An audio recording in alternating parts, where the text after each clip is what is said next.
Bonjour à tous, bienvenue sur Enzo TV. On se retrouve aujourd'hui à Escalform pour une séance prise de masse musculaire pour le dos. Donc cette séance sera composée de 4 exercices, les tractions prise large en pronation, le tirage poulie basse prise serrée, le tirage poulie bras tendu et enfin les haussements d'épaule avec haltère, plus communément appelé shrug haltère. Donc on effectuera 4 séries par exercice.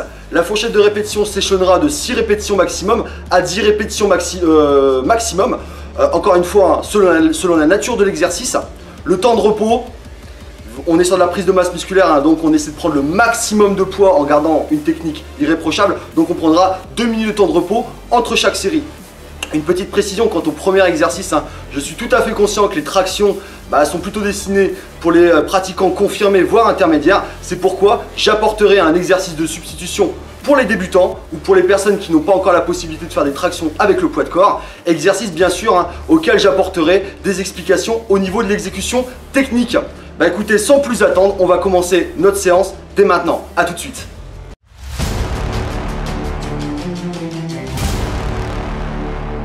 Pour ce premier exercice, nous allons réaliser donc des tractions prise large en pronation. Personnellement, c'est un de mes exercices préférés pour travailler surtout pour accentuer le V du dos.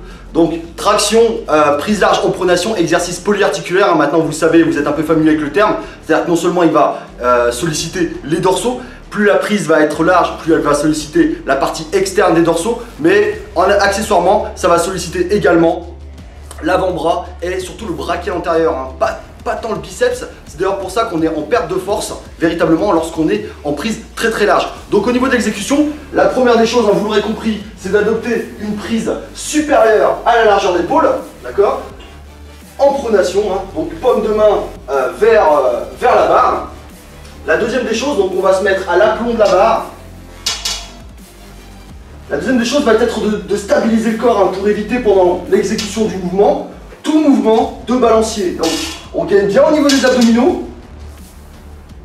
Éventuellement, vous pouvez contracter les fessiers et les jambes, qu'elles soient tendues ou fléchies. Dans le cas présent, mes jambes sont fléchies. Serrez vos jambes pour vraiment vous assurer une très bonne stabilité. D'accord? Donc, je me remets en position, légèrement supérieur à la largeur d'épaule. Je me mets à l'aplomb de la barre. Comme vous pouvez vous apercevoir, je garde un léger flex au niveau du coude. En aucun cas, vous devez descendre en extension complète.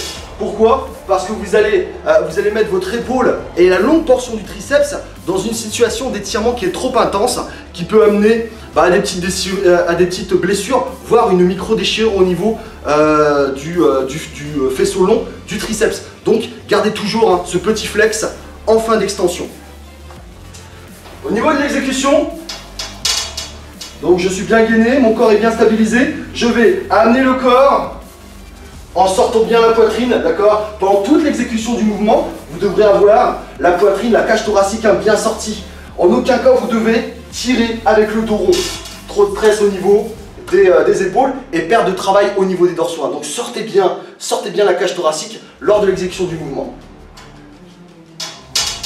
Donc je monte le corps jusqu'à ce que mon menton minimum atteigne la barre.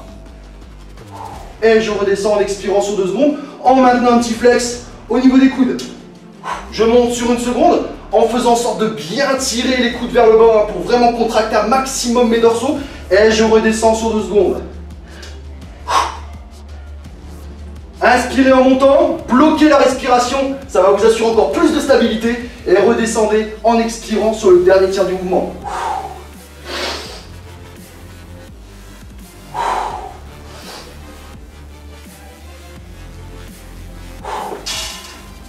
Surtout sur cet exercice, ce qui est important, c'est de ne pas tirer uniquement avec les bras, d'accord? Efforcez-vous vraiment de bien tirer les coudes, vers le bas pour vraiment contracter un maximum les dorsaux en position haute. 4 séries, 6 à 8 répétitions. Pour les personnes qui ont une force qui leur permet de faire plus de 8 répétitions, je vous conseille fortement de vous lester.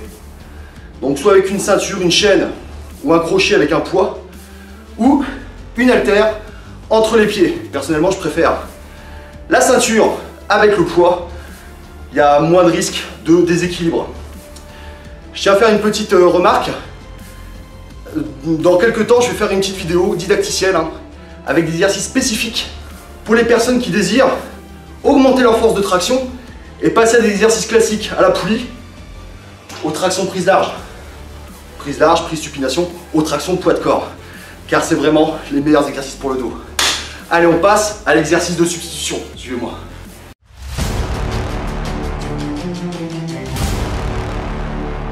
Comme exercice de substitution, donc pour les débutants ou pour les personnes qui n'ont pas la force de réaliser des tractions des tractions poids de corps, on va choisir les tractions poulie haute en pronation prise large. Donc c'est un exercice polyarticulaire aussi qui va solliciter les dorsaux, accessoirement les avant-bras et le brachial et le biceps. Donc au niveau de son exécution, la première des choses avant de s'installer sur la machine, c'est qu'on va s'assurer d'adopter une prise symétrique, d'accord? Donc largeur supérieure à la largeur d'épaule, l'idéal c'est de prendre, regardez, la partie fuyante des barres. Donc une fois que vous êtes assuré d'avoir une prise symétrique, on peut s'asseoir sur la machine, on fait en sorte que les coussins bloquent bien les cuisses. On va maintenir le buste droit. On va maintenir le buste droit en faisant en sorte de bien sortir la poitrine, d'accord? Ne vous penchez pas en arrière, hein. Certaines personnes ont tendance à se pencher en arrière et tirer. Là, vous retirez de la tension sur les dorsaux et vous accentuez le travail sur les trapèzes et les rhomboïdes. Donc pour vraiment garder une tension continue, vous allez garder le buste droit uniquement en sortant la poitrine. Donc je regarde droit devant moi, encore une fois, hein, je maintiens un petit flex au niveau des coudes en extension complète. Et là, sur une seconde, je vais tirer la barre sur la partie haute de la poitrine. Si vous la tirez jusqu'au menton, le travail est quand même effectif, d'accord? Donc je tire la barre au niveau du menton en contractant fortement, c'est-à-dire que mes coudes vont vraiment aller vers le bas. Je contracte fortement sur une seconde et je reviens en expirant sur le dernier tiers du mouvement et en gardant ce petit flex au niveau des coudes. Sortez bien la poitrine, hein. Pas de tirage dos rond, exactement comme pour les tractions. Je tire bien les coudes vers le bas, ça c'est important les amis, hein. Ne tirez pas pour tirer, ne tirez pas avec vos bras, ce sont vos coudes, hein, qui tirent, qui tirent vraiment vers le bas. On contracte nos dorsaux et on revient. Surtout, hein, ne vous penchez pas, c'est uniquement la cage thoracique qui est ressortie.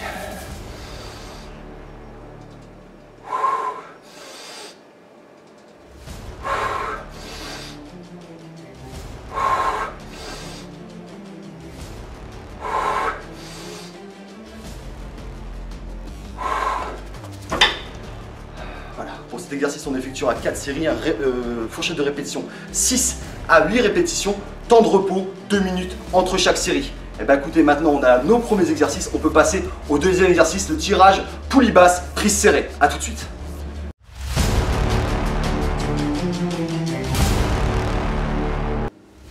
Pour ce deuxième exercice, nous allons effectuer des tirages poulie basse, prise serrée, donc exercice polyarticulaire, exercice qui va solliciter les dorsaux, mais également les rhomboïdes et les trapèzes. C'est un des exercices de prédilection pour travailler cette fois-ci le dos en épaisseur. Donc au niveau de son exécution, on va dans un premier temps placer ses jambes de part et d'autre de la poulie basse, jambes fléchies, hein, ne tendez pas les jambes complètement, donc jambes fléchies. Je vais saisir cette prise, cette poignée, une poignée prise serrée. Donc le buste va rester droit, d'accord? Le buste va rester droit pendant tout l'exercice. Ne penchez pas, ne penchez pas lors du retour, ne faites pas d'hyper extension lorsque vous allez tirer, d'accord? Profitez d'un raccourcissement maximum du muscle en gardant le buste droit. Donc je saisis la poignée, les jambes sont légèrement fléchies. Mon buste va être droit, je sors bien la poitrine, mes épaules vont être en position avant, hein, pour vraiment, quelque part, accentuer le travail également du dorsal. Et là, vous allez vous apercevoir, ce qui va initier le mouvement, hein, le tirage, ce ne sont pas mes bras, ça va être mon épaule. C'est-à-dire que mon épaule va passer de la position avant à la position arrière, d'accord? Et ensuite, ce sont mes coudes, d'accord? C'est-à-dire que les épaules et le coude doivent aller un maximum vers l'arrière.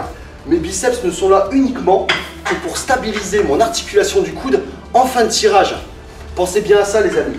Pour vraiment ressentir le travail des dorsaux, le travail des rhomboïdes, le travail des trapèzes, dites-vous que vos mains sont uniquement là en crochet et que ce sont vos épaules et vos coudes, surtout les coudes, qui vont faire le travail, je tire un maximum vers l'arrière, arriver à hauteur des abdominaux, hein, quand la poignée est contre les abdominaux, je contracte un maximum, je fais une belle adduction des omoplates. L'adduction des omoplates, hein, pour ceux qui ne connaissent pas ce qu'est une adduction, vous collez les omoplates l'un contre l'autre un maximum. C'est ce qui va vous garantir un très bon recrutement, un recrutement certain des trapèzes et des rhomboïdes. Au niveau de l'exécution, épaule en position avant, mon épaule va être en arrière, je tire avec les coudes le plus loin derrière, comme si, une petite astuce les amis, comme si vous vouliez faire le tour de votre taille avec la poignée. Voilà, je veux tirer la poignée, je veux faire le tour du corps, je contracte un maximum et je reviens. Uniquement mes épaules en position avant pour un bon étirement. Ne penchez pas le buste, hein. On garde toujours le buste droit, légère cambrure au niveau des lombaires. J'inspire et j'expire sur la phase de retour. Pensez bien, c'est les coudes qui tirent vers l'arrière. Regardez, grosso modo, mes mains ne sont là que en guise de crochet. Ce sont mes épaules, mes coudes.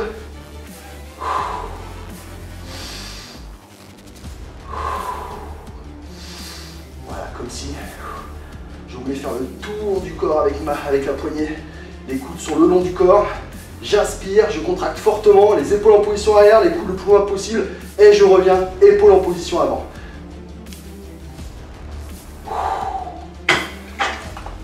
Donc pour cet exercice encore, on réalisera 4 séries, fourchette de répétition 6 à 8 répétitions, 2 minutes de repos entre chaque série. On passe à l'exercice numéro 3. A tout de suite.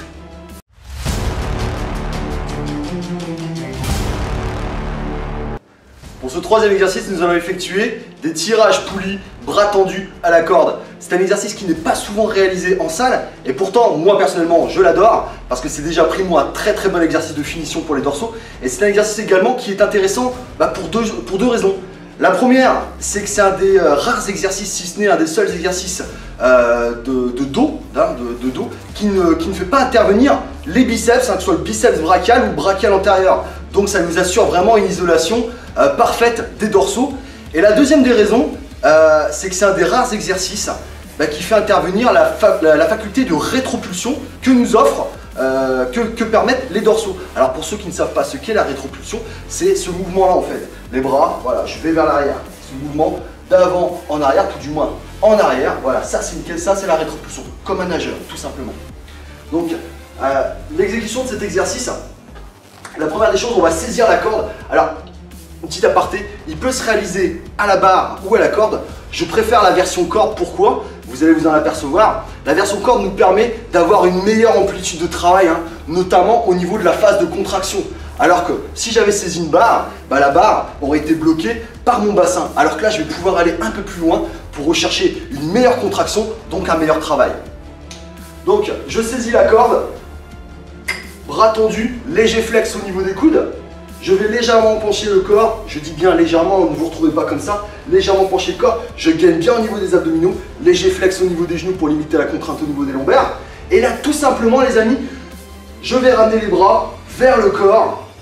Et là, vous vous apercevez en fait que l'angle formé par mon avant-bras et mon bras ne changera à aucun moment. C'est-à-dire que cet exercice ne doit pas se changer en pseudo-extension, d'accord? C'est le bras dans son ensemble, une fois que la position est verrouillée, c'est le bras dans son ensemble qui va venir vers le corps, aller loin derrière, le plus loin possible.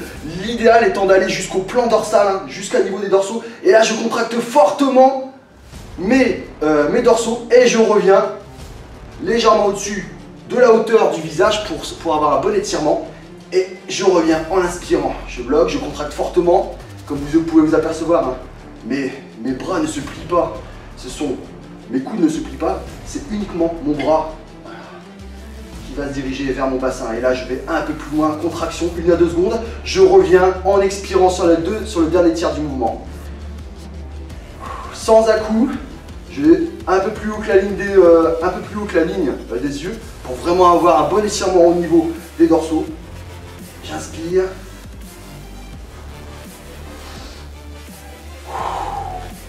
N'hésitez pas à contracter bien un maximum.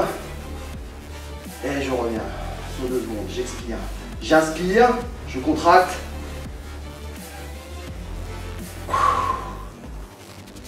Vous allez vous apercevoir aussi, vous allez sentir une brûlure au niveau des triceps. C'est tout à fait normal, hein.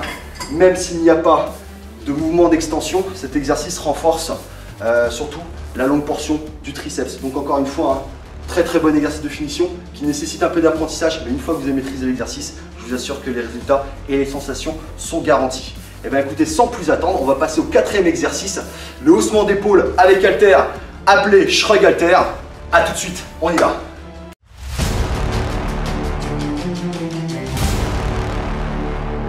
Pour ce dernier exercice, donc, nous allons effectuer les haussements d'épaule avec haltère. Donc exercice qui va solliciter principalement les trapèzes, la portion supérieure des trapèzes. Donc c'est un exercice très très efficace mais qui est souvent très très mal exécuté en salle. Donc on va essayer de voir les points clés de cette exécution. Donc on va saisir dans un premier temps les haltères. Alors pourquoi j'utilise les haltères et pas une barre? Tout simplement parce que la première des choses que va nécessiter cet exercice, c'est une position des épaules en arrière. Alors vous comprendrez bien qu'avec la barre c'est un peu plus difficile. Regardez, j'imagine, là j'ai une barre, voilà, le fait que la barre colle, bloque contre mon bassin, c'est un peu plus difficile de garder les épaules en position arrière. Donc avec une barre vous allez avoir les épaules un peu plus en avant. Alors qu'avec les haltères en prise marteau, de part et d'autre de mon corps, regardez, mes épaules se mettent tout naturellement en position arrière, donc une très très bonne position de départ pour cet exercice. Donc personnellement je vous conseille plutôt les haltères. Donc je saisis ma paire d'haltères, donc au niveau de la position on est debout, qui dit debout dit position stable, donc les pieds, écartement du bassin, je vais bien gagner au niveau des abdominaux, légère souplesse au niveau des genoux pour limiter la contrainte au niveau des lombaires. D'accord, je sors bien la poitrine, les épaules en position arrière. Et là, tout simplement, je vais faire un haussement d'épaule. C'est-à-dire que ce sont mes épaules qui vont monter le plus haut possible. Le plus haut possible. Et comme vous pouvez vous apercevoir, mes bras sont uniquement là. Mes mains, mes bras sont uniquement là en guise de crochet. C'est-à-dire qu'il n'y aura, comme on peut voir généralement, aucun mouvement de tirage. Voilà. Mes mains sont uniquement là pour supporter les poids. Ce sont mes épaules, uniquement mes épaules, qui vont monter le plus haut possible. Voilà, je contracte sur une seconde fortement et je redescends en gardant les épaules en position arrière. J'inspire en montant, contraction maximale sur une seconde et je descends en expirant avec un bon étirement. Je vais vous donner une petite astuce pour ceux qui n'arrivent pas à saisir véritablement le haussement d'épaule. Une astuce toute simple. Quand on vous pose une question dans la vie de tous les jours et que vous ne connaissez pas la réponse, instinctivement vous faites ce mouvement. Je ne sais pas. Et c'est exactement ça les amis, c'est exactement ça. Ça paraît bête comme ça, mais je vous assure que notamment j'ai utilisé cette petite astuce avec certains de mes clients, ça leur a permis de s'accaparer les fondamentaux de cet exercice, en l'occurrence le haussement d'épaule. Les bras ne bougent pas, donc à chaque répétition vous pouvez vous dire je ne sais pas, je ne sais pas. Ça paraît bête mais essayez ça, vous allez voir ça peut régler beaucoup de problèmes. Deuxième erreur qui est souvent commise en salle, c'est ce roulement d'épaule. Alors je ne sais pas qui a dit qu'il fallait rouler les épaules comme ça. Donc sachez que les omoplates, ce sont des élévateurs et des adducteurs. En aucun cas les épaules devant ne font intervenir les omoplates. Donc c'est un mouvement qui est totalement inutile. Le fait de rouler les épaules comme ça ne va amener qu'une chose, c'est une blessure au niveau de l'articulation de l'épaule. Donc s'il vous plaît, plus de roulement d'épaule comme ça. Les seuls mouvements que vont vous permettre les trapèzes, donc je vais vous montrer en plan de côté, ce sont l'élévation et éventuellement vous pouvez rajouter une deuxième composante. Cette fois-ci je vais me tourner pour que vous puissiez la voir. Après l'élévation, vous pouvez éventuellement faire une adduction, c'est-à-dire que vous allez, après avoir monté vos épaules, vous pouvez serrer les omoplates et ensuite redescendre. Je monte, je contracte fortement, je serre les omoplates et je descends. Là, vous allez travailler non seulement le trapèze supérieur, mais le trapèze moyen. Donc voilà. Écoutez, c'est avec ce dernier exercice que se termine notre séance. J'espère que cet entraînement vous a plu, j'espère que vous allez le tester encore une fois. J'espère que vous allez vous abonner, que vous allez nous suivre. Je tenais également à remercier tout le monde pour l'intérêt que vous suscitez pour la chaîne. Ça fait chaud au cœur et ça nous encourage. La semaine prochaine, on se retrouvera en cuisine, cette fois-ci pour une vidéo diète. Ce sera sur les shakers avant d'aller au coucher, avant d'aller au dodo. Donc je vous expliquerai en quoi il est vraiment crucial ce repas avant d'aller se coucher. et ensemble, hein, on réalisera le parfait petit shaker avant d'aller au lit. D'ici là, je vous souhaite tous de très bons entraînements. Faites des progrès, continuez à nous suivre. Merci encore à tous. Vous étiez sur Enzo TV. À la semaine prochaine les amis. Ciao, ciao, bye, salut.